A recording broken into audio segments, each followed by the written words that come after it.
السلام علیکم ناظرین، ہمارے پاس بہت سے ایسے کیسز آتے ہیں جو کہ مجبور ہوتے ہیں اور کبھی کبھار ان کی بہت سی مشکلات ہوتی ہیں۔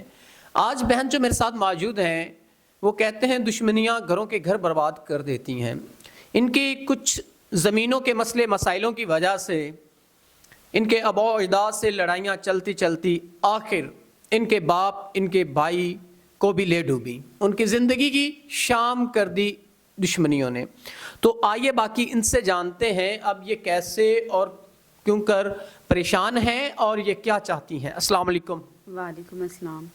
اچھا بہن، آپ مجھے یہ بتائیں کیا مسئلے مسائل ہیں جس کی وجہ سے آپ پریشان ہیں؟ آپ نے ہمیں بتایا کہ آپ کا بھی اس دنیا میں کوئی نہیں ہے، جو آپ کے آباء و اجداد سے چلتی آ رہی تھی دشمنی اس نے برباد کر کے رکھ دیا، تو اس حوالے سے بتائیے گا۔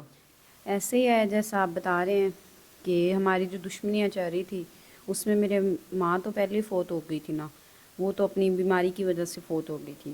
اس کے بعد یہ جو ایک بھائی ہے میرا تھا، ایک بھائی اور باپ، ان کو بھی ہمارے وہ خاندان والوں نے اس جائیداد کی وجہ سے قتل کر دیا۔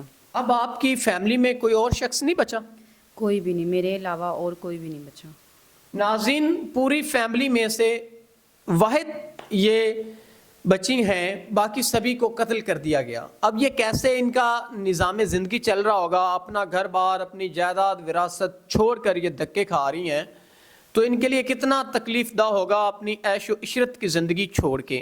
اب یہ در بدر بھٹک رہی ہیں، یہ بہت سے تکلیف دہ لمحات ہیں ان کے لیے۔ اب یہ کیسے اپنے آپ کو اور اپنی زندگی کو چلا پائیں گی؟ آئیے ان سے جان لیتے ہیں دوبارہ۔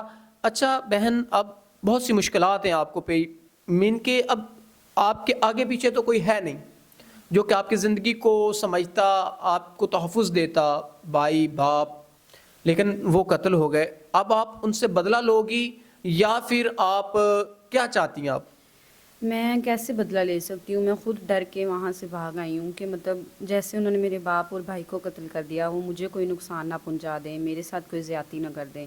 میں وہاں سے بھاگ آئی ہوں ڈر کے، اور اب میں سڑکوں پہ دھکے کھا رہی ہوں۔ مجھے آپ کے آفس کا پتہ چلا، میں یہاں پہ آئی، میں نے سوچا میں آپ سے بات کرتی ہوں، آپ میرا پیغام لوگوں تک پہنچائیں گے کہ میں گناہ نہیں کرنا چاہتی، نکاح کرنا چاہتی ہوں، تحفظ کوئی مجھے دے نکاح کی صورت میں گناہ نہیں کرنا چاہتی۔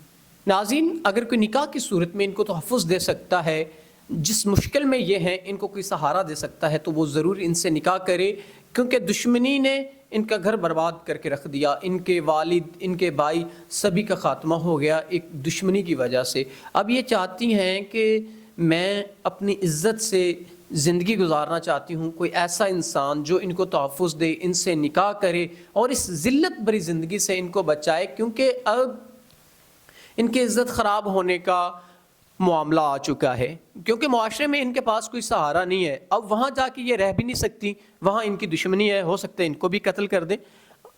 تو اب یہ چاہتی ہیں کوئی نیک انسان ان سے نکاح کرے اور اچھی زندگی دے۔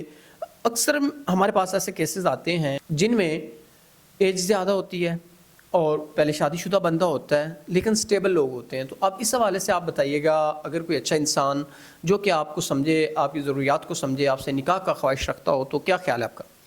یہی خیال ہے، میں نکاح کر لوں گی۔ اگر وہ مجھے باہر بھی لے جانا چاہے تو میں یہاں سے دور جانا چاہتی ہوں۔ اگر وہ یہ بھی چاہتا ہے تو میں یہ بھی تیار ہوں اس کے لیے، مگر نکاح کے بعد۔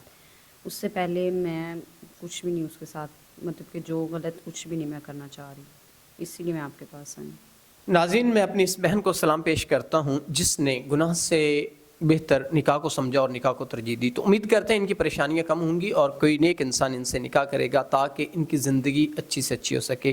اور میں ہر ویڈیو میں کہتا ہوتا ہوں کہ آپ زنا سے بہتر ہے نکاح، آپ نکاح کو عام کریں۔ اسی کے ساتھ اپنے میزبان نواب احمد کو دیں اجازت۔ خدا حافظ۔